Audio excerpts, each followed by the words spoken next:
Hello, and welcome back to hear a little bit more about our friends, the princess and the prince, her father the king, and the prime minister, and how to govern a kingdom.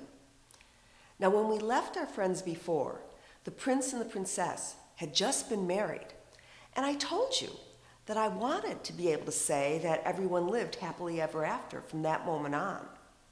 That's not what happened. Oh, they did live happily for a while. A son was born to the young couple and a daughter. There was peace and prosperity and plenty in the country. Everyone looked ahead with great anticipation to the time that the princess and the prince would rule the land. And the prime minister enjoyed power and influence, and he gave advice that was always very well received. But then just about everything changed. A savage army, led by a cruel and ruthless general, appeared at the east. They crossed the border and marched straight to the capital, to the palace.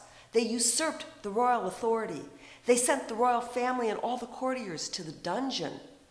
The general and his favorites took possession of the royal chambers. They began to wear the royal robes.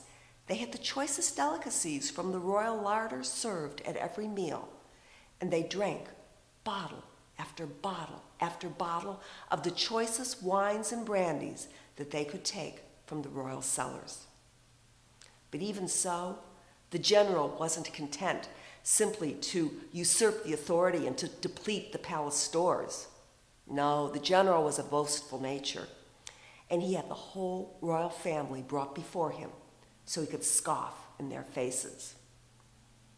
You think you did well because you ruled for so many years wisely and honorably and fairly. But you see, it all comes to naught before the power that I command by force of arms alone.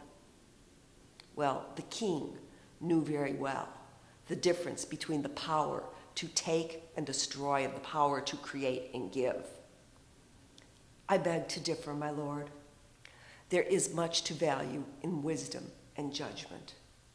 But the king looked at the general's face, and he could see the general was unmoved, and the king had an idea. Perhaps you would stake on a game of wit everything that you have taken from me by force. Oh, this appealed to the general. Indeed, certainly, and I know exactly the game of wit that we shall play. Tomorrow morning, I will choose to have either a pig or a lamb prepared for my midday meal. You will appear right before the meal is served, and you will tell me which meat I have chosen. Now, if you're correct, you'll share the meal with me.